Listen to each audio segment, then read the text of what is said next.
We acknowledge that the land that we work and live on today is the traditional land of the Attawandaron, Anishinaabe, and Haudenosaunee people. And the University of Waterloo, where we work, is situated on the Haldimand Tract. So that includes 10 kilometers on either side of the Grand River. I'm currently at my home in Scarborough, Ontario, which is the land of the Mississauga and Haudenosaunee people. So our ability to work and live here now in the Waterloo region, in Ontario at large, is a direct benefit of the policies of expulsion and assimilation of Indigenous people during the time of settlement, confederation, and of course since then. So we have a responsibility as beneficiaries to acknowledge and understand both the history and the current experiences of First Nations, Inuit, and Métis people, and for this understanding to inform the work that we do every day so that we can stop perpetuating the damages of colonization and work to begin repairing them. So land acknowledgements like this are just one very small first step in that work. And if you'd like to learn more about the GI or our general commitment to anti-racism, decolonization, equity, diversity, inclusion, please check out the GI website, and Sophie will link to it in the chat if you'd like to go there. So for those of you who are not familiar, the Games Institute, or as we often call it, the GI, is a research institute at the University of Waterloo that is home to interdisciplinary researchers who seek to advance the study, design, and purpose of interactive and immersive technologies and experiences. Our research, of course, includes games, but as we were just talking about, it also includes interactive and immersive media at large, like the sort of interesting technologies that Dr. Ruberg is going to talk to us about today. So we endeavor to be a place where researchers from all backgrounds can come together, work together, and learn from each other beyond the boundaries of discipline. It's important for us at the Games Institute to recognize the enduring presence and deep traditional knowledge, laws, and philosophies of the Indigenous people with whom we share the land that we live and work. We are working to continuously make space for Indigenous scholars, designers, commentators, and creators to uplift all voices that are marginalized, both within the academic communities, but also the gaming community. So now it's my honor to introduce you to Dr. Bo Ruberg. Their research explores gender and sexuality in digital media and digital cultures. They are an associate professor in the Department of Film and Media Studies and an affiliate faculty member in the Department of Informatics at the University of California, Irvine. They are the incoming editor, a co-editor of the Journal of Cinema and Media Studies. Dr. Ruberg is the author of Video Games Have Always Been Queer, which I have here. The Queer Games Avant-Garde, How LGBTQ Game Makers Are Reimagining the Medium of Video Games, and Sex Dolls at Sea, Imagined Histories of Sexual Technologies, which we are going to discuss today. Bo is also the co-editor of Queer Game Studies, which I have here with my post-it notes, and also Live Streaming Culture, which is forthcoming with MIT Press. And if you missed any of the titles of those books or anything like that, Sophie is going to post Bo's bio in the chat. On a more personal note, I first learned about Bo's work many years ago as a grad student when I was writing a conference paper about the magic circle and consent in video games. And I stumbled across a 2010 journal article that Bo wrote about the magic circle and sex in Second Life. And Bo was asking a lot of the same questions I was about sex, play, games, technology, and especially game and play studies theory. And I thought, aha, like this is the perfect source for my chapter. So now is like years later, it's kind of a first full circle moment where Bo has a chapter in my upcoming book, Game Studies Historiographies, where they offer up some very compelling queer readings of the game studies canon. And of course, they're here today at my work talking about sex, sexuality, and technology. So I'm very excited to learn more about Bo's new book and to hear what they have to say about imagined histories of sexual technologies. So take it away, Dr. Ruberg. Awesome. Thank you so much, Emma, for that lovely introduction. I'm so glad that that article, which was, by the way, my very first journal article when I was a wee grad student, reached someone. I'm so glad. And thank you so much to everyone at the Games Institute for having me. I'm really excited to share this work with you. For some context, this is actually the very first time I'm giving an official book talk about this book. So thank you so much for being here with me for that experience. So I am new to Teams, but I will open up my slides and hopefully we'll be good.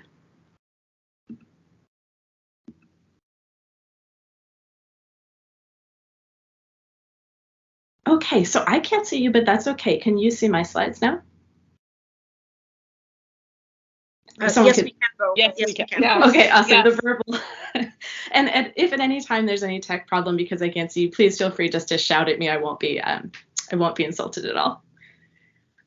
So thank you so much for being here, everybody. Again, I'm Dr. Bo Ruberg. I use they, them pronouns. I'm an associate professor at UC Irvine, so I'm in Southern California right now.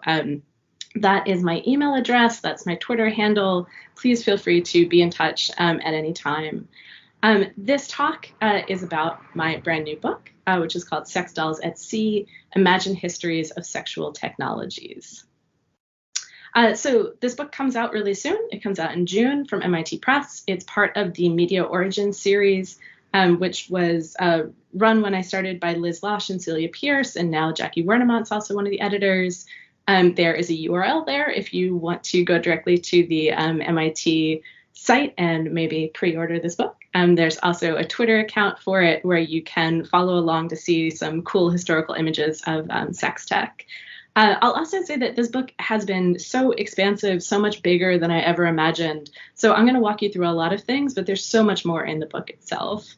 And you'll also see illustrations throughout that were made by the amazing Kat Brewster.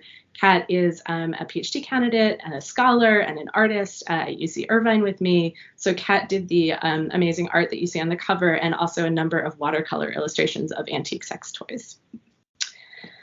A quick content warning. So there is no graphic sex in this talk, but there are definitely erotic images, images of sex toys, and images of nudity. The kind of shape of this talk is very much like the shape of the book itself. So I'm going to start out by telling you a bit about how we get here. How is it that I, as someone who is predominantly a game studies scholar, though definitely not entirely, comes to be writing this book about sexual technologies and their history. Then I'm going to tell you about this phenomenon that I kept seeing in the present moment and how it set me on this search to understand sex tech history. We'll eventually get to the real origins of commercial sex dolls, and you'll see why that's relevant in a minute. And then I'm going to move to a reflection about all of this I'm telling you about to think about the present moment, how these histories relate to the cultures of technology today. You'll hear me throughout this talk use a couple different terms that sound pretty similar, but they mean different things in the way that I'm using them. So when I say sexual technologies, what I mean is tech really broadly speaking, and thank you, Emma actually just brought this point up. I think it's super helpful. Tech in a very broad sense across history that is used in relation to sex or sexuality. So things like contraception in its many forms. You'll hear a lot about rubber. Daily print media. It turns out that the history of daily newspapers is actually really important to the history of sexual technologies. But then in contrast, I'll also use this phrase sex tech. And what I mean by that is a mostly 21st century set of technologies. So a contemporary set of technologies that are used for either having sex with or through.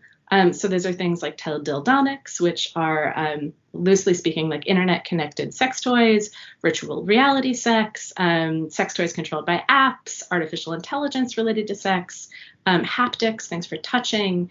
But also I'm very interested not just in these technologies themselves, but in what I'm going to refer to as the imaginaries around them.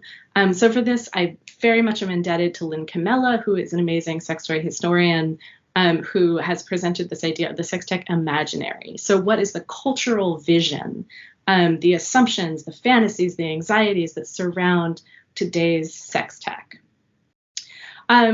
A few caveats. So I'm learning and starting to share this work that people ask me some really interesting questions about it. And some of them I'm like thrilled to answer. And some of them I'm just like, I don't know about that. So what this work is not about is judging people for their use of toys or tech or sex dolls. Definitely not pathologizing anyone, though you will hear me be very critical at times of the discourses that surround these things. I'm not advocating for any really specific designs of new sex tech, though I will kind of gesture towards new futures. It's also not a really traditional historical project. If any of you out there are classically trained historians, I am a media studies scholar. My PhD is in literature. So there has been a lot of interesting experimentation with method in this project. And I'll say that in part that's because the history of sex tech does not conform to traditional historical methods. A lot of the materials I've had to search like far and wide for these scraps of ephemera to document these histories, because a lot of these items have been illegal, have been, morally looked down upon, of course, and those are precisely the things that are often not archived and not preserved. With that said, what this work is kind of part murder mystery, part spelunking. So you'll see it starts from something that's happening right now and tries to dig back through the past to understand it, tries to find the mystery of what happened. This idea of spelunking I draw from Lane Nooney and Aubrey Annabelle, who have both written some really fabulous things about doing the history of media through kind of descending into it and feeling the walls of that history. It's a feminist historiography that looks to the past to make sense of the present. And I'm happy to talk more about this in the Q&A if anyone's interested, but it has involved this like amazing array of archives that goes from like 1850s newspapers in Paris to like, the like Baltimore City Directory of rubber good companies in the late 1800s. And it's just sort of been all over the place in a really wonderful way. So we'll get to sex dolls and why they are at sea in just a second. These are some of the process images that Kat worked on for the cover. But before I do that, I want to give you some larger context of how do I come to this work and why does it matter so urgently in the present moment. So as Emma was saying, most of my work is in queer games. These are some of the books that I have worked on. So how does a game studies scholar come to be working on sex toys and sex tech? People often ask me about the connections between those things, right? Is it that there is some clear resonance between video games, especially, and sex tech? And I think, interestingly, folks often start with this idea of play, right? Maybe it's that sexual play is very similar to video game play, things that I myself, as I was saying, have thought about in the past. But one of the things that this research has revealed is that that has not actually been a prominent thread here. We don't see play come up as much in this history of sex dolls and sex tech. What we see instead is that the technologies that have been key for video games and continue to be key for video games going forward are themselves deeply tied to the history of sexual technologies. We also see a lot of parallels in the cultures that surround sex tech today. There are gender issues, there are issues of race and misogyny and things like that. And we see some similar fantasies and also anxieties around sex tech and video games. So interestingly, more of a technological and cultural connection. But it's also a really personal connection for me. The same moment in my own life, in my own childhood, where I came to fall in love with video games was the moment where I also began being a person online and exploring sexuality online. And I think for a lot of us, and especially queer kids, the internet was really a key place to understand our own sexuality through technology. It's also kind of a site of joy for me. So I have an antique vibrator collection. These are just a few of them. I will point this out now because it's relevant later, but you can see that some of these come in these little suitcases. That'll come back again. And for the games folks with us, that is a trans vibrator in that middle image. Not an antique, but still important, I think. But I actually get my start in some ways working on tech and games by working on sex. So before I went to grad school for about 5 years, I was a tech journalist. I was working both on games, technology more broadly, and especially how they relate to gender and sexuality. So that meant doing things like going into Second Life and spending time in the sexual places there and understanding how people were having sex with and through technology. But this really key moment that sort of set up this project in my own history was when I moved to San Francisco, which was, in about 2008. And it was this moment where we were seeing the rise of this kind of scrappy DIY, what I would come to know as sex tech culture. This was really centered around an event that was annual called Ars Electronica. It happened in these funky little spaces in San Francisco. People were there showing off these inventions like what were called fucking machines or sex machines. Here you see Fuckzilla, which is a robot that has a kind of spinning chainsaw of tongues. One of the years I was at the event, there was a special award given to someone who had started a company for dragon dildos and other kind of fantastical dildos. And this really embodied what I have come to think of as the sex tech imaginary 1.0, which was characterized by this kind of community-driven, again, sort of scrappy DIY spirit. So we saw people making sex machines in their garages, people hooking up Xboxes to dildos and to butt plugs, people publishing books about how to have sex on the internet. And then I kind of went underground for a while, and I went to grad school in that way that you go underground when you go to grad school. And I worked on queer games. I did a postdoc. And I sort of re-emerged into this world in about, 2017 or so. And what I saw was that this moment that had been in the Bay Area that I thought was very specific and maybe was going to pass, had not passed. In fact, it had exploded. And we've come into this moment where sex tech had grown immensely, and we've entered what I would now think of as the sex tech imaginary 2.0. So we see sex toys that are connected to the internet and quote unquote high tech all over the place now. So there are so many of these. I couldn't possibly list them for you, but some kind of amazing examples, like a toy that you can practice Kegel exercises and it moves you through a kind of Flappy Bird-esque game, cock rings that are connected to the internet, or internet-enabled butt plugs that use Bluetooth to connect to your phone and vibrate with your music. But the kind of pinnacle of this moment that we're in around sex tech is the question of the sex robot. We are seeing this more and more and more places. So this is the sex robot model offered by Real Doll, which is a very kind of prominent and well-known company making what they would call realistic sex dolls. This is a Harmony X model, which comes in theory with artificial intelligence and multiple personalities. You can see she costs about $6,000 to start. But it's not just these big companies. If you look online, there are tons and tons and tons of places claiming to sell sex robots now. And that's not even to talk about the way that sex robots have come into public discussion in this huge way. But it's actually not just a consumer thing that people are thinking about. It's not just a question of whether you can buy sex robots. It's very much an academic concern as well. And this honestly is the thing that irks me the most, is that we are seeing more and more academics from certain fields, not always fields that engage with the cultural sides of these things thoroughly enough, I think, who are holding conferences or publishing books about sex with robots in a way that is presented as academic, but often carries many of the same issues that come with sex robots more broadly. So when I say those issues, what I'm talking about is the way that sex robots, as they are imagined, are often deeply biased, are presented as often white or Asian women, they're racialized, and they kind of make technology, the goal of technology, being largely the satisfaction of straight cis men's pleasure.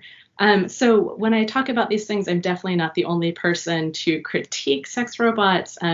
We have work from folks working on race, people making documentaries. There's a really great piece in this recent book, Your Computer is on Fire, by Safia Noble, called Your Robot is Not Neutral, that is specifically about how the biases of the people creating AI and robots for sex and other things are built into them. So this is the moment of this imagined rise of the sex robot, which I think of as the kind of ultimate straight cis male tech fantasy. It's a fantasy of tech that's so high, right? If you think of high tech, that it makes real women obsolete. And again, I would state, I don't actually care whether people use sex robots. Like, I don't think the trouble is with the idea of the sex robot. It's with a kind of toxic masculine tech culture that has come to idealize and shape these visions of technology. So then the question becomes, if that's the stakes, right? Those are the present moment concerns that we live inside. How do we intervene? How do we change the future of sex tech so that the intersection of sex and technology can be something different, can be something more, and can belong to people who do not fit the model of how sex tech is currently envisioned? There are lots of different ways to go about answering this question. There are folks like Ruha Benjamin or Sasha Costanza-Chock who are doing amazing work thinking through race, through disability, through trans issues about changing the future of tech. And creating speculative liberatory technologies. But the way that I have gone about doing this, and what's really the core of this project, is looking backwards instead, looking at history instead. I've been thinking about how history of sex tech can change the situation. So here I draw a ton of inspiration from some amazing historians who have worked on the history of sexual technologies and sex toys. So folks like Lynn Camella, who I mentioned, Donna Drucker, also people who have worked on the history of gender and technology. So people like Mara Hicks, Janet Abbott, Ruth Odenziel. And I also want to give a special shout out to Carlin Wing, whose work on the history of bounce and rubber, which you'll hear my obsession with rubber, has been like super formative for me in this thinking. So if we're going to take this historical approach, these are kind of the core questions that raises. These are in some ways the questions that have come to drive this project. How is the history of sex tech being told? So when in the present moment, in the 21st century, we read about the history of sex tech, how is that story being told? What kind of cultural work does that story do? So when today we read someone talking about sex robots and they tell us their history, what does this story tell us about the present, right? And what in fact are the real histories, or maybe the real histories? I think in part doing this work has kind of like fundamentally shaken my belief in the like ever having the true history of something. But what is the realist history we can find? And what does that, by comparison, tell us about the present? So all of that sounds very, I don't know, like legitimate and real.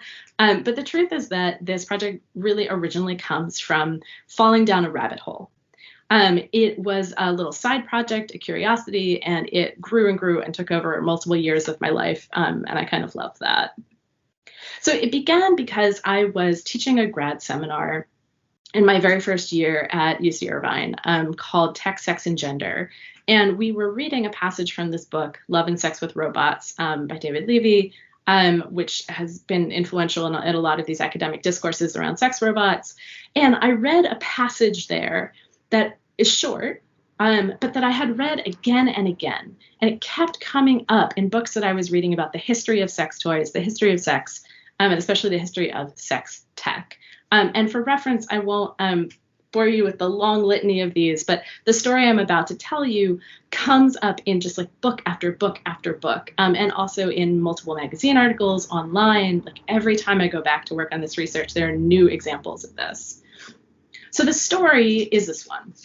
It's a story supposedly of the very first sex doll that is positioned as the origin of sex tech.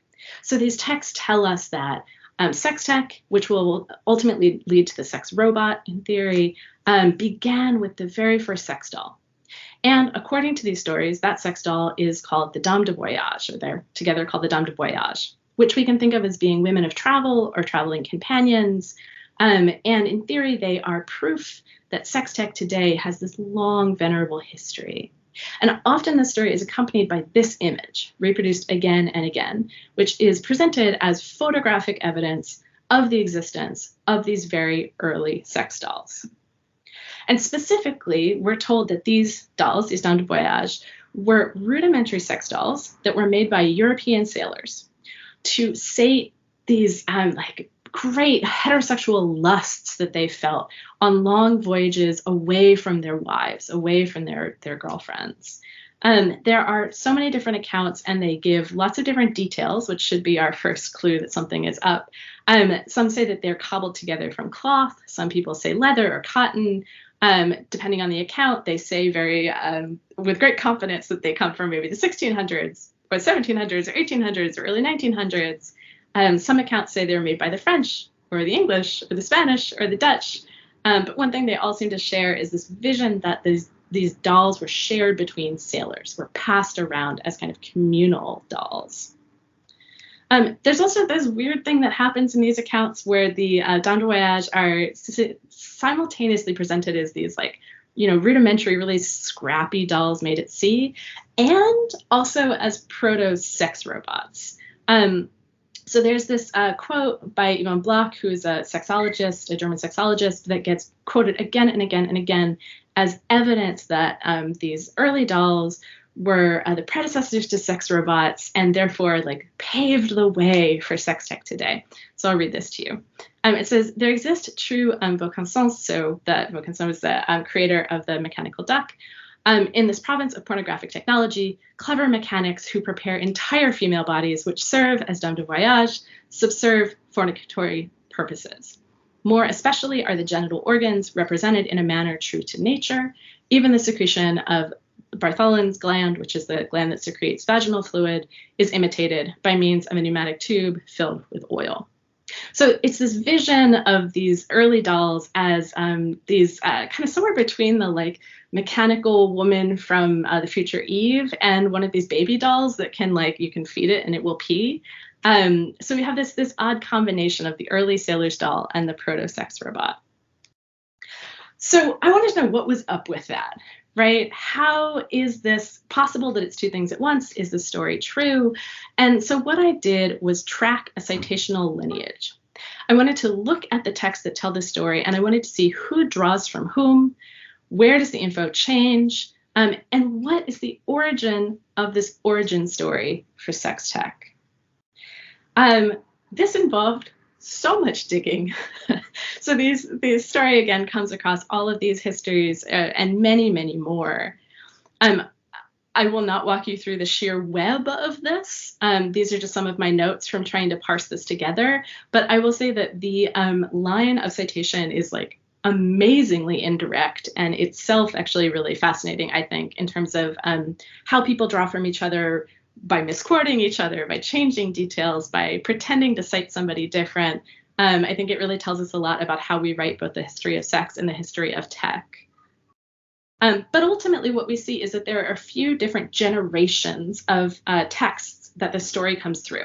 So if we start in the present moment, we start in the 21st century, the one that goes back from there are these 1960s and 1970s American texts that present themselves as scientific or informational about how to use sex toys, but are actually often just pornography, erotica, made up stories. They present themselves as scientific, but in fact are just for fun. From there, that citational lineage goes back to early sexologists, especially in Germany. So sexologists are sort of somewhere between scientists and sociologists who study sex. We have some legitimate sources, folks like Yvonne Bloch, who I mentioned, and we also have some other sources that get a little sketchier.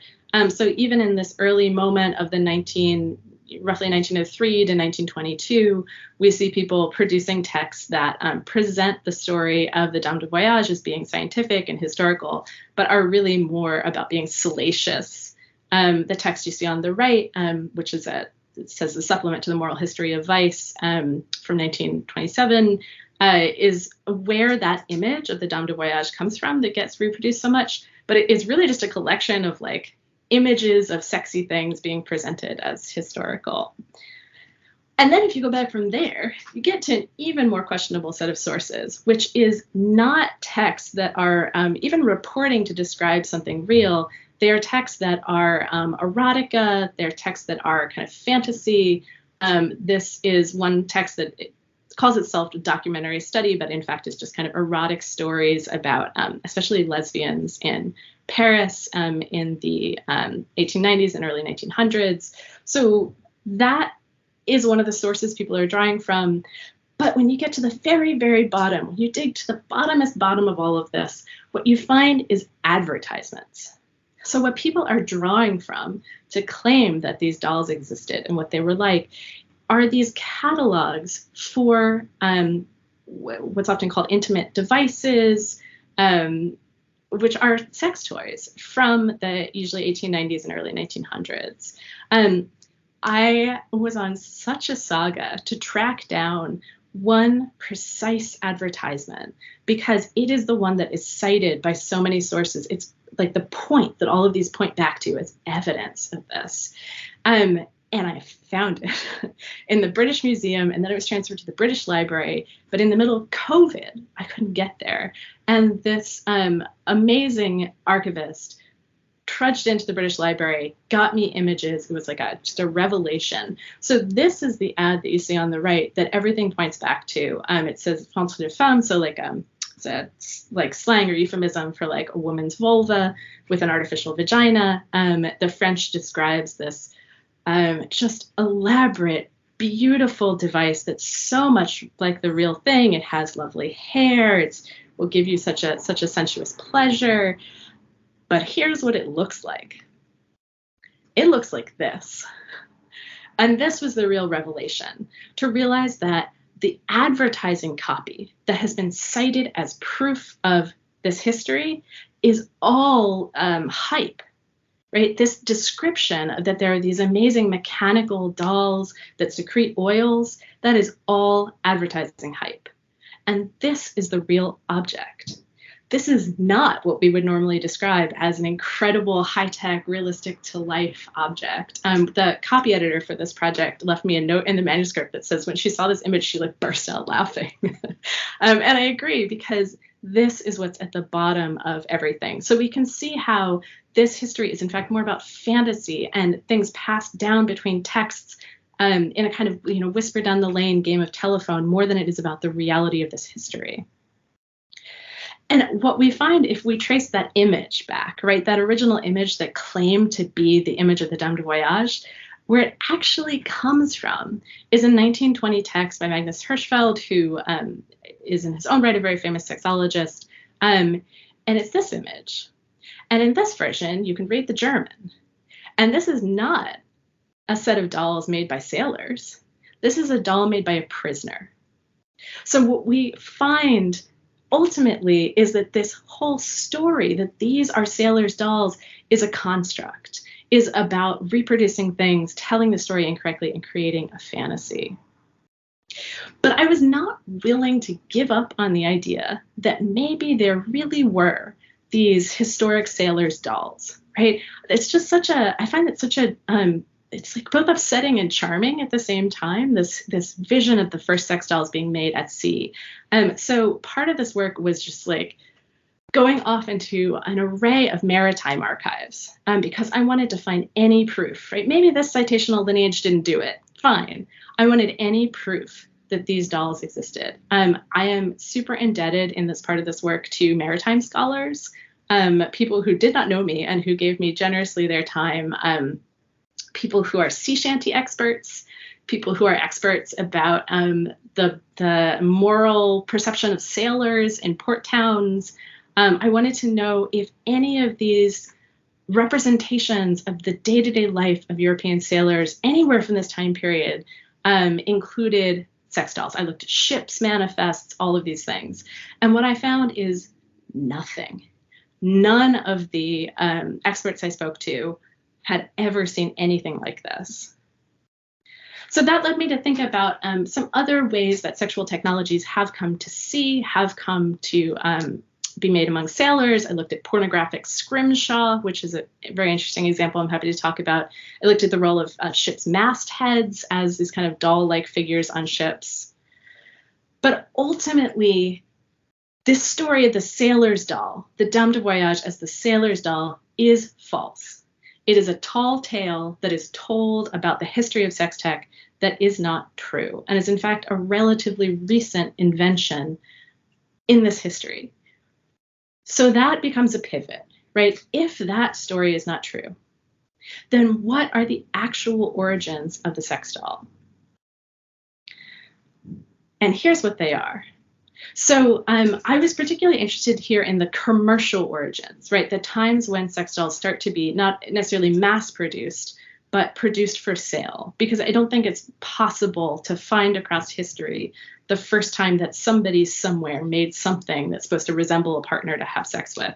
But the commercial origins of the sex doll, it turns out, do not come from sailors at sea. They come from the birth of vulcanized rubber. So in the 1850s, it became possible to vulcanize rubber. And what that means is that rubber went from being something hard, a little bit squishy, but mostly hard, if you think about India rubber, which was previously used for dildos, to something that could stretch and expand and be blown up. And this was hugely important for the creation of especially medical devices starting in the 1850s. But very quickly, what we see through surviving catalogs for rubber goods is that this becomes amazingly popular for sexual items and sexual technologies. So that's contraception, that is, things like cervical caps, condoms, but also directly sex toys.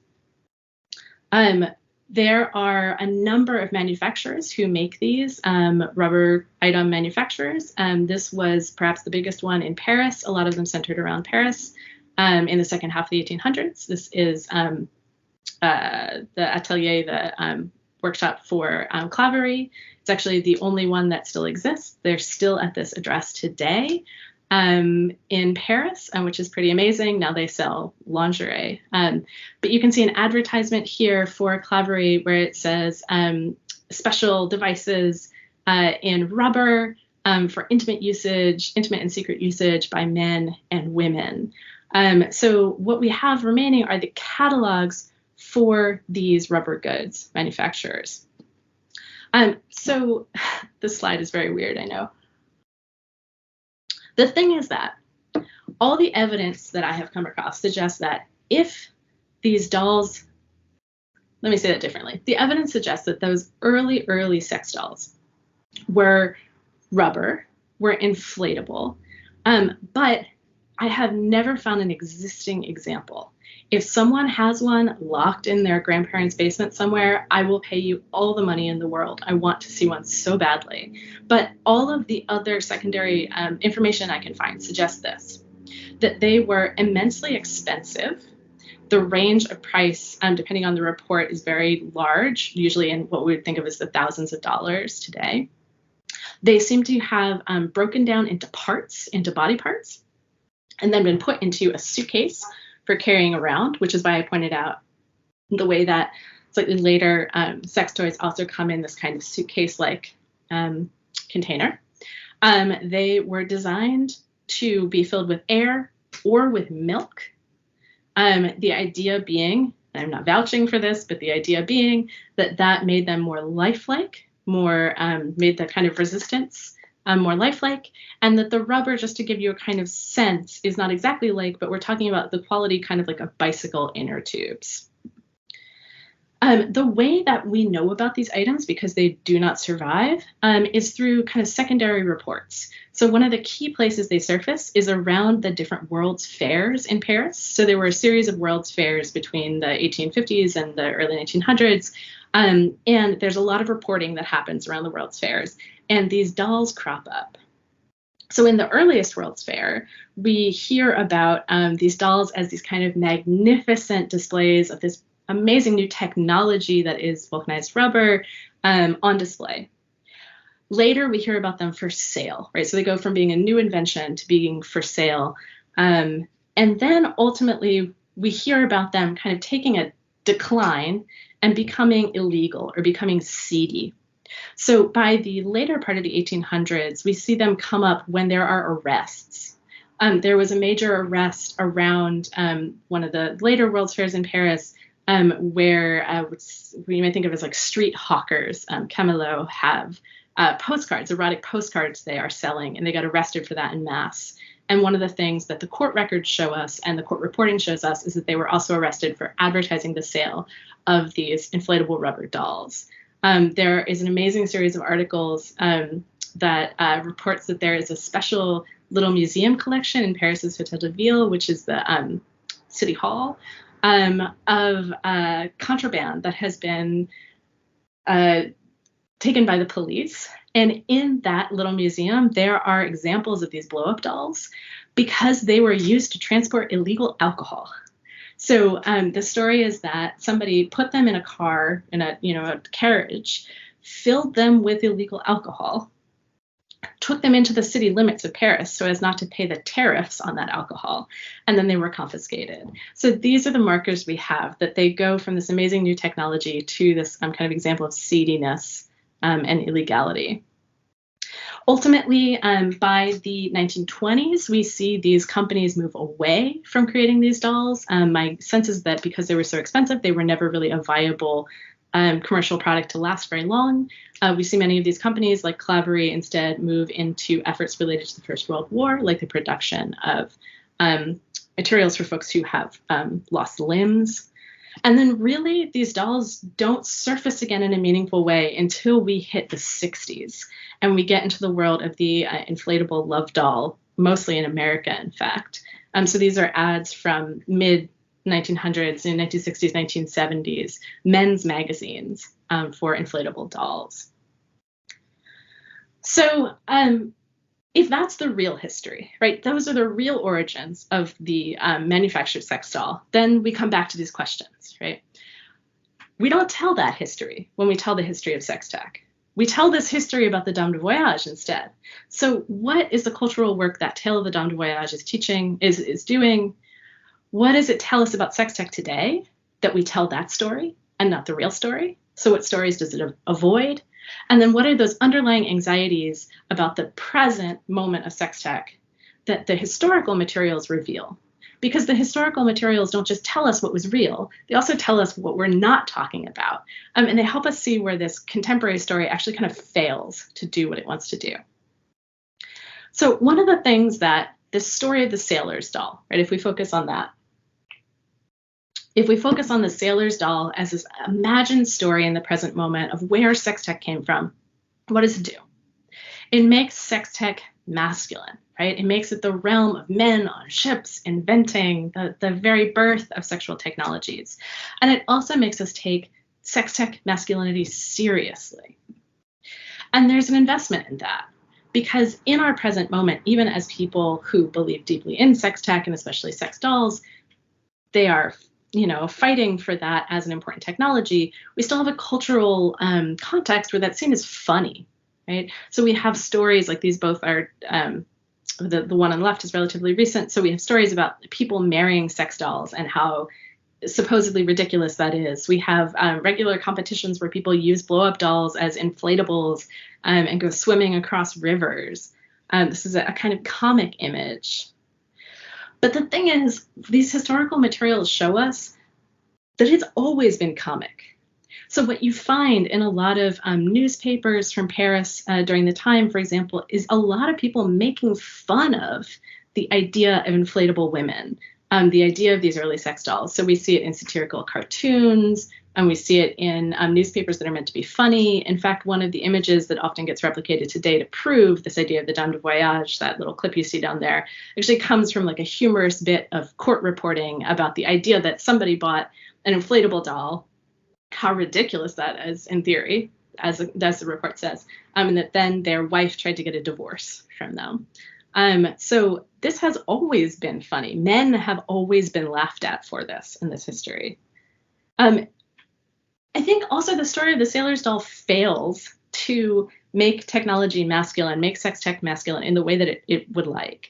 So we have this image of the sailors sitting on long voyages and sewing together these dolls, right? Creating them out of cloth and leather. That is actually a highly feminized image, that crafting image.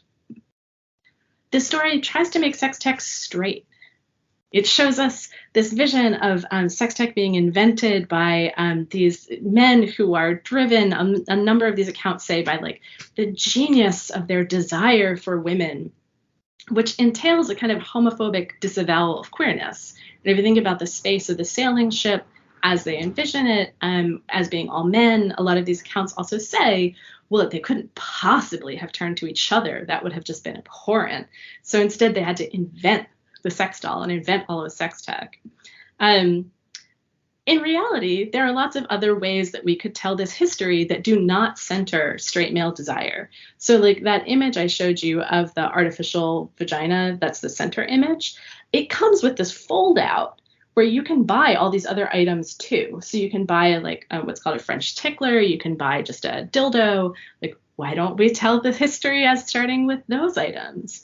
The rubber goods catalogs also involve, sell things like harnesses for strap-ons. These are quote unquote technologies that are becoming manufactured at the same time as these early inflatable dolls and vaginas. So why not tell that history? And then the sailing ship is not actually the straight coded environment that the story would like us to think. It is actually a highly homoerotic environment in our 20th century vision, right? So we have, this comes up in films, it comes up in work like the work of Tom of Finland. Cyril Ritchard playing Captain Hook in Mary Martin's Peter Pan is like, it's like my deep queer heart is like the happy point of my Peter Pan childhood. So we do not actually envision in the present moment the sailing ship and the sailor as a straight figure. It's often coded as a queer figure. This story of the sailor's doll, it tries to make sex tech white. It tries to make sex tech European and colonialist, right? If we think about what is the sailor on that long voyage doing? He is most likely on a colonial voyage, right? But at the same time, the story actually obfuscates very real colonial violence that is inherent in the real history of sex tech. So we, see this image of the white sailor going off to colonial ports. But what's actually behind that history is the history of rubber extraction, the history of the oppression and violence and enslavement of people in the global south, especially in Brazil during the Brazilian rubber boom. There's also a whole other piece that I won't get into about this idea of the bamboo wife and the kind of tensions between these histories and Southeast Asia, if you're interested. But then the final thing I'll point to with this is that it tries to make sex tech natural and legitimate. And it does that by telling some stories and avoiding others.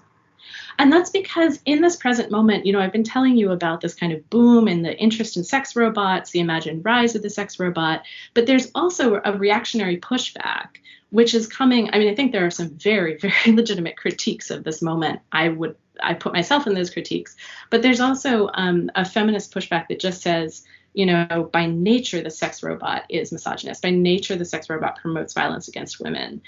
So people who believe in this strongly have an investment in telling a different story. And so they pick the story of the sailor's doll over other potential origin stories that are even more damning. Right?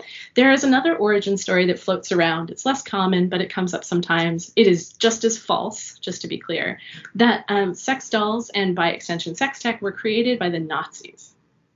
So the story is that Hitler himself invented the blow-up doll to give to the German soldiers in World War II so that they would not have sex with sex workers in France.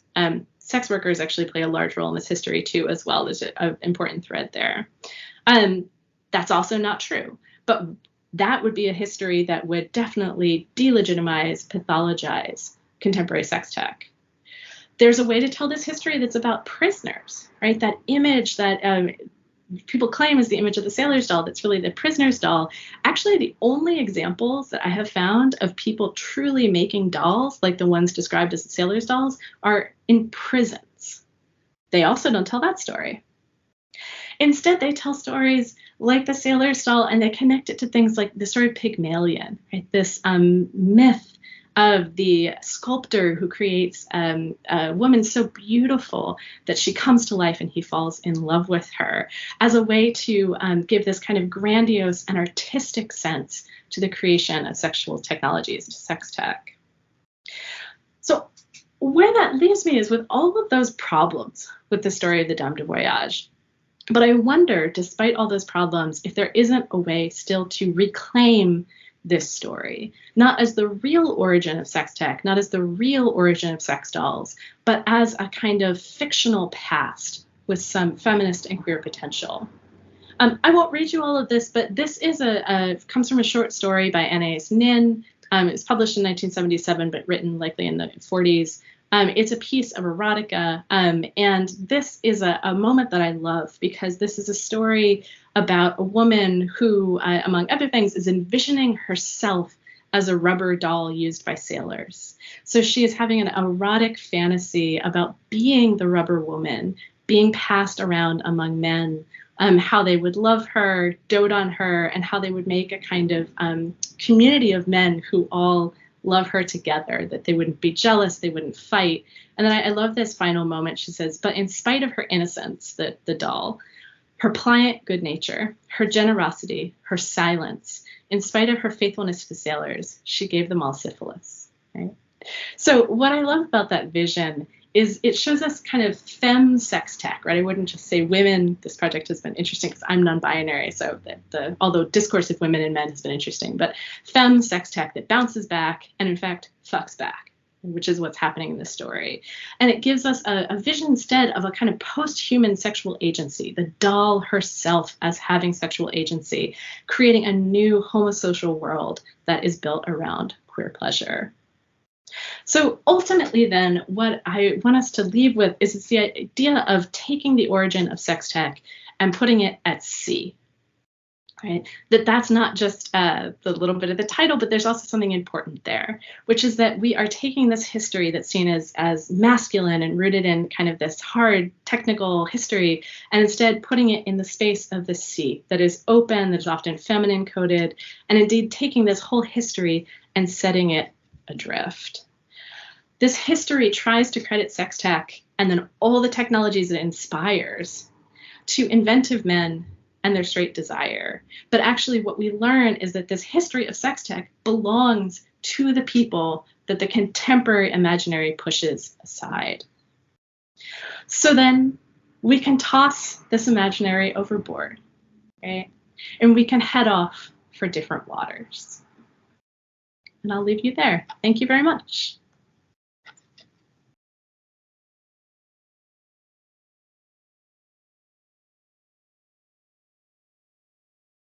Thank you so much, Bo. That was amazing. I feel like, it had historiography, it had tech history, it had gender, it had sex, it had citational politics. It was like you were like checking off a list of everything that I love.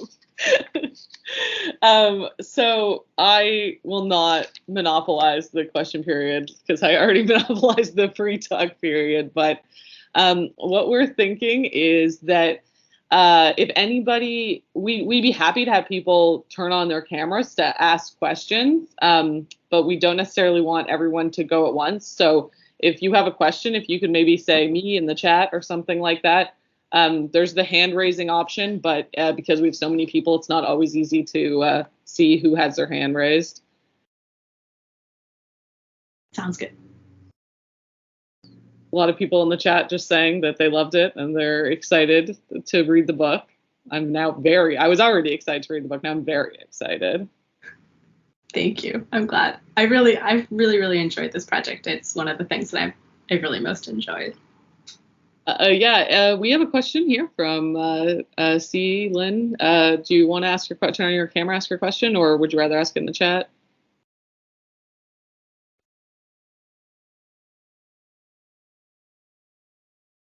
Also, hey, Lynn. Maybe they're typing.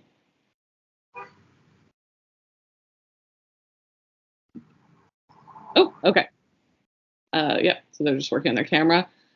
So we've got one from Chelsea. I'm currently writing a dissertation on erotica in fiction by and for women. How would you connect the digital age to digital sex tech and digital reading tools as a form of escapism and fantasy? Oh, that's a cool question.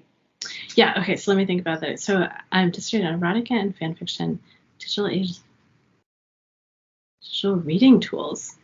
That's such a good question. I don't know if I have a great answer for that, except that I think it does something different, right? Like it facilitates access to these stories.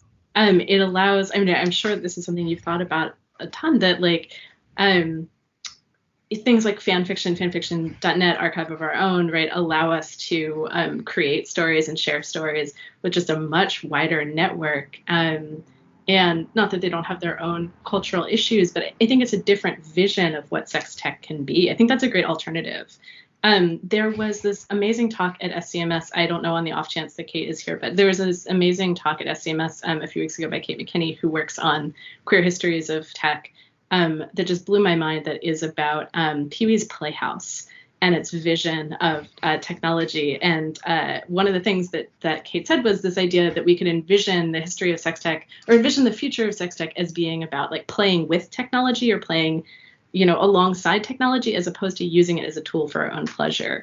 And I wonder if technologies of writing are like that, right? That they allow us to there's something symbiotic about it. There's something more about creating community than it is about taking pleasure from something. So I'm super curious about your dissertation, Chelsea. Okay, Lynn's good to go. Hi there. I'm not sure. Can you hear me? Mhm. Excellent. Hello, everyone. Hi, Bo. Yeah, I guess I have just wondering if you could talk a bit about how this sort of extended into sort of like an ongoing negotiation of masculinity. So you're sort of mentioning early on in these sort of stories about these sort of like maritime sex dolls, that sort of this like reassertion of heterosexuality, maybe even a sort of like reassertion of like sexual potency in a situation where there aren't a whole lot of women in a presumed heterosexual space, which we also know that isn't necessarily true. Reading a lot about like Jack Halberstam's writing on like pirate politics and stuff like that. It's like, no, these were not heterosexual spaces.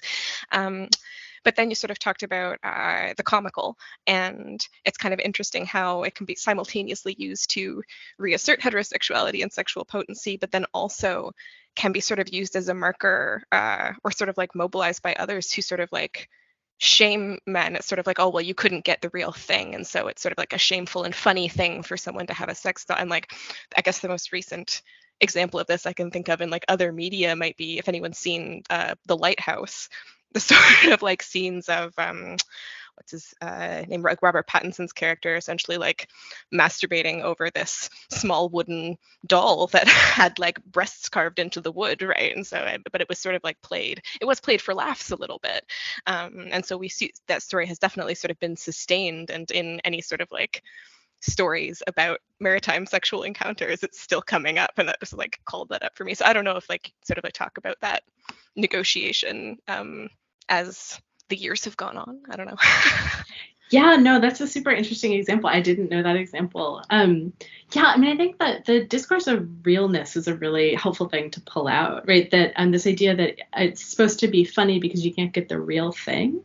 But the argument that these dolls are real is one of the through lines that goes across its history. So like the last 170 years, people keep arguing for their realness. We see it today. I mean, you think about the rhetoric of like the real doll, the artificial intelligences that are being built for sex robots are more and more and more, and the like foam rubber, like the haptic elements are all about creating more realness.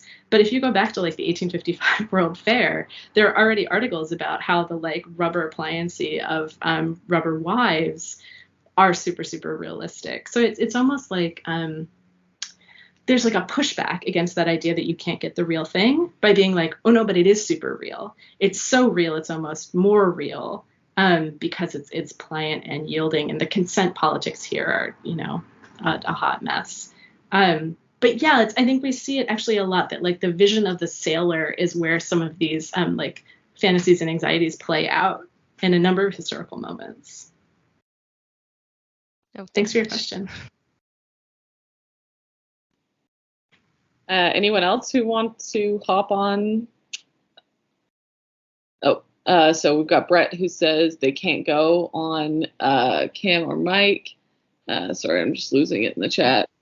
Final Notes reminds me of Eve Sedgwick and their work on homosocial triangulation. I've been sort of thinking about things like this for my work with VR chat and the creation of hypersexualized avatars. Do you have any thoughts about avatars, game characters as sex digital dolls? That's really interesting.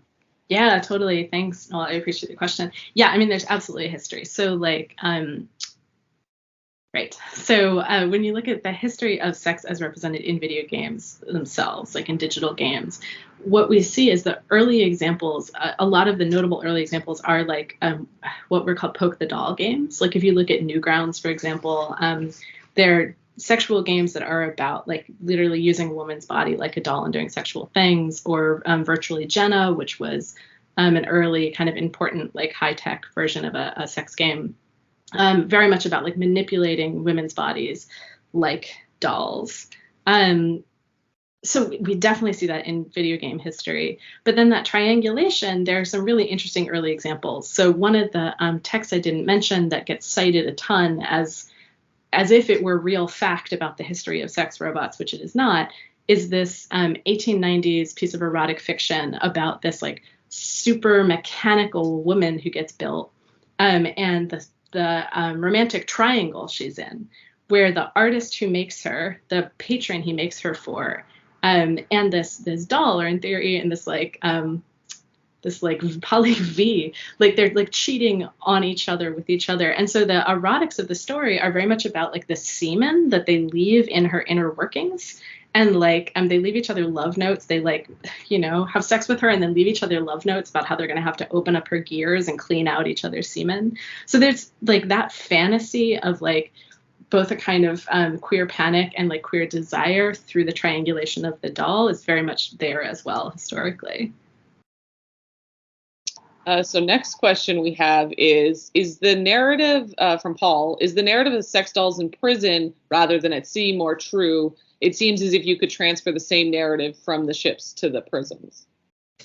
Yeah, I think that trueness is so hard, but like definitely what I've seen is that there are more examples of that there's at least a few examples of those objects really being made in prison.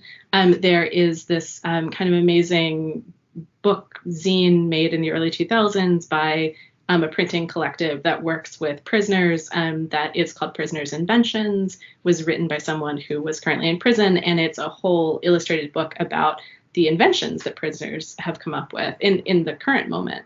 And so I think you absolutely could tell that story as a story of inventiveness in an actively oppressive, violent situation that prisoners are experiencing.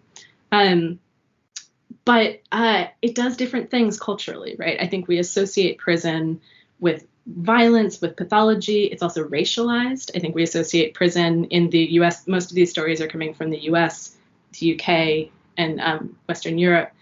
We associate prison with people of color and with kind of violent and pathologized people of color. And so I think there's a real investment in not telling that story. And I think it's interesting what happens to sex tech if we shift to that story instead. I think it would be very different. So next question is from Florence, saying, I was wondering if you've seen Our Flag Means Death and what you might think about the contemporary interest in queer pirates and how that might relate to Dom's the Voyage, etc. I have not seen that, but I will now go see it. But I will say there is some really interesting work on queer pirates. So in addition to Halberstam, there is an interesting scholarly history, because so much of this project has been not just about real history, but also scholarly histories of maritime scholars like fantasizing about the queerness of pirates. So there are a series of books that are about how pirates like surely were queer with very little historical evidence or like questionable historical evidence. And then books responding and being like, you know, it's not whether or not pirates were queer is hard to say, right? We have certain cultural notions of what that means that we impose backwards in time. But it is definitely true in the present moment that there is a queerness associated with pirates. Like that's why I point to the book that I'm thinking of starts with the example of Cyril Ritchard as Captain Hook in Peter Pan, as this kind of iconic cultural moment of seeing the truly iconic pirate Captain Hook as this notoriously queer Hollywood figure. So I'm curious to go watch, but I think there's definitely a connection there. So a lot of people in the chat are talking about VR games and sex and VR games. Yeah. Ties really well into the question I want to ask, so I'm taking this opportunity. I really loved the part in your talk when you said that the connection between your previous research and this was less about the play element and more about the history of the technology and how the technologies themselves were developed. That's so interesting, and I feel like I judge media studies histories I've read based on how frequently they mention pornography, because you'll get these very like sanitized histories of media that don't acknowledge that, like, you know, they're like, oh, the printing press, they printed the Bible. And like, I mean, moving beyond the fact that the printing press wasn't originally invented by Gutenberg, you know, like nobody's talking about, oh, the porn that was printed, and nobody talks about how important pornography was to the development of the internet or the VCR. And with VR, you see people talking about it more, but it's still like this very sanitized narrative of how those technologies came to be. So I guess that my question is just that I thought that was a really interesting idea about the technology that are used in video games themselves. And if you could kind of talk about that connection and the VR element, and yeah. Yeah, absolutely. I totally agree. Yeah, that is absolutely how I think about media histories and tech histories as well. And I would say, as a side note, like, you do sometimes find people acknowledging that media is sometimes popularized, like tech generations are popularized through pornography. Like, people will say that about the printing press or about VHS or the consumer internet. But often it's also more complicated than that. And that's true in this case, too, where it's not just people sharing pornography. It's often people having sex with tech, or sex through tech, like sex with these technologies or with each other. And often sex workers are a huge part of that history that gets totally elided. So like the term dame de voyage, which means this thing about the sailor's doll in the present day, actually originally was a term for a sex worker, it was a euphemism for a sex worker, and they've been a huge part of that as well. So the technologies. So one of the things that we see in the discourse around contemporary sex robots, especially from HCI, is a drive around artificial intelligence, around graphics, around like 3D environments that become part of VR, as this drive for like realistic sex. And I think it's partially driven by the fantasy of that. It's partially a commercial interest. If we look at places like the Consumer Electronics Expo or other places where tech innovation is put forth, often one of the major driving things we're seeing more and more of is just explicitly being like, we are creating this tech for sexual uses, and then it can have other purposes. One of my favorite examples in the history of video games is the way that contemporary physics in games have been so shaped by the history of quote unquote breast physics, and the desire to like replicate and sexualize women's bodies have really created the physics engines that are now core to so many of our games. So I think you see a lot of parallels there, where like even just on the most technical side, that tech has been developed because of and through like an interest in sex. I love that. Thank you so much for that answer. Any other questions? Anyone want to hop on mic on camera to ask a question? Or any other chat questions? I'll just give it a minute. Thank you all for being good sports about all of my strange imagery. The range of sexual imagery in this project is very fun. Oh, Lynn, do you have another question? Yeah, this was actually just where I might find a resource that you mentioned. I'm very interested in sort of like how monogamy and non-monogamy sort of condense around different sort of like communities and uses of technologies. And you sort of mentioned that story of this person imagining themselves as the doll. Yeah. Passed around to this group. Where might I be able to find that again? Yeah, sorry, I moved through that quickly, but I love that story. So it is Anais Nin. Nin is the last name, and she was a kind of mid-century French and then American author who wrote erotica on the side. The collection that story is published in is called The Delta of Venus, and the story is called Mathilde, Mathilde. It's a story in English, and it's kind of right in the center. So it's this story about this woman who comes from France, goes to Peru, so it's got all kinds of colonial implications, and wants to open a hat making shop, and instead opens a boudoir where she ends up sleeping with kind of groups of men. And she has just taken opium, and she's just masturbated in front of a mirror, and she's watching. Sorry, folks. So watching her like body after she's masturbated, and she goes into this like reverie, remembering a story she once heard about a sailor using a rubber woman and envisioning herself as the rubber woman, passed in this kind of beautiful like poly vision of all the men loving her and sharing her at sea. So yeah, Anais Nin, Mathilde is the story. Great, thank you. That's perfect. It's just like, yeah, this is like not the first time there's been a kind of through line between, I don't know, stories of something that's like not quite normative, something that's like a little bit, there's something a little bit queer about that. And it also reminds me like there's so many connections between these kinds of stories and the ocean. So it reminds me also exactly. Christine de Pizan writing in like the 1400s about like having like lost her husband to the plague and having these dreams about being at sea and being the man of the house now because she's like manning this ship and literally like transforming into a man. And so there's these sort of like stories about like transgender folks that are sort of connected to these sea voyages. So that's super interesting. Thank you so much. Yeah, and it's funny, Chelsea put into chat Story of O. Story of O is like one of my all-time favorite books, and indeed also has connections to water and images of the sea, and just literally the O is also the French word for water. We got a guest with their hand up. Sorry, your name's not in your... Oh, sorry. Yeah, it's okay. Go for it. Miss Marilia, and I am from UCSC, and I'm actually trying to now write my dissertation prospectus, and I have this bizarre, I really love this framing of having sex through and with technology, because I think it's really important. But basically what I wanted to ask, my dissertation is focused now, it started from Bluetooth sex toys, but now I'm doing a chapter on Bluetooth sex toys, a chapter on VR porn, and then a chapter on thinking of the history of dating apps from online chat rooms to the haptic dating app like Tinder, Bumble.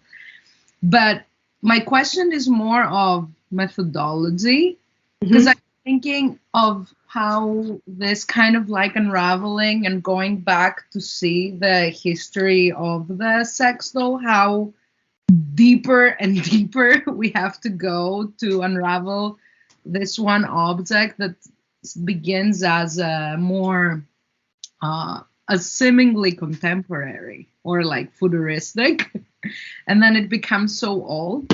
So I'm thinking, what are the different methodologies that can be used in this, and how we can sort of unravel all of this sexy, funny implications of technology?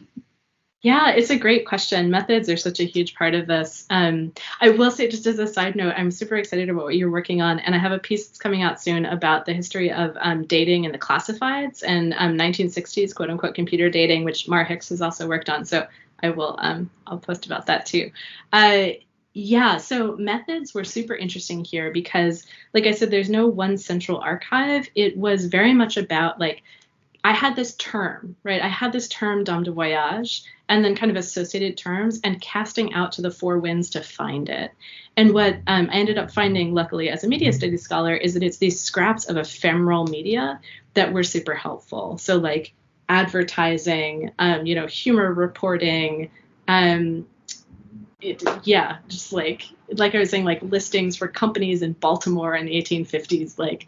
I am super indebted to the people at the Internet Archive. Like, someone there decided that all of these rubber goods catalogs were worth putting up. I love you, whoever you are. Gallica, which is the French library, the BNF's main library, was amazingly helpful because it has all of these quotidian papers that were very popular in the late 1800s. But gosh, yeah, I think for me, as someone who does cultural studies mostly in the present moment, it was really important that the project be kind of 50% history and 50% thinking about the implications of it for the present day. So I would say that for me was the answer, is like going on a wild chase for literal years of everything I could find, and then sitting with it and trying to make sense of it in the context of the present moment. I would say too that sounds a lot like I've done some reading recently about media archaeologies as a method, and it's a lot about those like piecing together little bits of ephemera rather than establishing like a single linear history. So that might be useful for you as well. Any other? Chelsea's asking, what's the name of the story of the doll, her maker, and buyer? Which story? Do you mean the Anais Nin story, or? think this is a different story. Oh, okay. Sorry, yeah, you mentioned, sorry, you mentioned one about the 1800s story, but and the men putting notes to each other as they were cleaning her. Oh yeah. So it is gosh, there are a bunch of different pseudonyms. So the name of the author is often listed as Madame B or Madame B Avocat, which means like lawyer, which is not true. That's a pseudonym. And the story is called La Femme Endormie, which it means the sleeping woman. And it is unfortunately very, very hard to track down. If you send me an email, I can send you a bootleg translation that floats around the internet. But it's from the 1890s, and it's kind of amazing. You'll find quotes, you'll find it cited, like if you look through Google Scholar or Google Books or something, you'll see references to it that always cite the same passage, but it's a much longer erotic story. But yeah, The Sleeping Woman, and Madame B is the author. Thank you. I love people having to pass around like translations and advertisements and scans and stuff like that. That's like my favorite part of the internet is it's like, yeah. Any last, we've got a side comment. I hope you let the Internet Archive folks know that they were useful in publishing the Ruberg catalogs. They can really use these positive stories right now. I have not, so I've been in touch with a ton of archivists, but I have not been in touch with them. So I will absolutely email them. Thank you, Paul, for that suggestion. They are my heroes. Archivists and librarians in general in this project are absolutely my heroes. So I will totally message them. Thank you. And I think we're coming up at our time. If there's, maybe we could have one more question if anyone has one. And if not, maybe everyone could just unmute for a bit so we can give Bo a round of applause. I feel like we missed the applause part of these talks, right? I guess I'll jump in, sorry. Oh, did we have one more question during the applause? Sorry. Oh yeah, I should have jumped in sooner, but it kind of just came to me. I think that the conversation and exploration of sex-related technology is like particularly interesting right now when so much like censorship and almost so much purity is kind of coming down from I mean, I don't want to name names, but many the requirements from big tech companies that host apps or that publish that content, and I guess I wish I had a more concrete question, but just like what can we do? Like, how do we get through this as a society when so much of our access to each other now is controlled by these very sort of Puritan pathways? Yeah, 100%. I mean, I think for me, that's always tied to the passing of FOSTA SESTA in 2018, and regulation that has really deeply shifted sexual content and sexual communication on the internet and its relation to platform. Gosh, it's a whole thing, but I think it's the tension that I feel because like I believe deeply in like sex through technology and sex on the internet. This project, which I really love doing, has spawned the new project that I want to fall down is about the historical use of communication technologies for sex. So like an example is like I'm desperately trying to find people having sex via carrier pigeon message, and I will find it. I know where to look and I will find it. So I am not at all against people having sex with and through technology, but like, it's like, and I want to support it and I want to believe in it. And I want the internet to be a place where it can happen. And this kind of the Puritan vision that you're describing, which is also a legal issue, is affecting sex workers, is affecting queer folks. Like it's really very horrible. But then I'm also very critical of some elements of that sex tech imaginary. So I feel that tension. And like, what can we do? Gosh, I mean, for me, I like to try and be vocal about that being the issue. I teach about it. I teach my students about it because I think they know that platforms regulate things, but they don't know why. They don't know the internet history and who it affects. So that's, for me, that's part of it. Thank you. Thank you so much. Yeah, it's such a big question, but it's such an important question. Thanks, and thanks for that question. Sorry, we clapped over the beginning of your question. It's all right. It's all right. All right, so maybe now we can do the applause. You get 2 sets of applause. If anyone wants to unmute. Let's go. Thank you, Emma. Thank you. Thank you, everybody. Thanks so much for being here. Thanks for your questions. Thank you to the Games Institute for hosting me. Thanks so much for coming.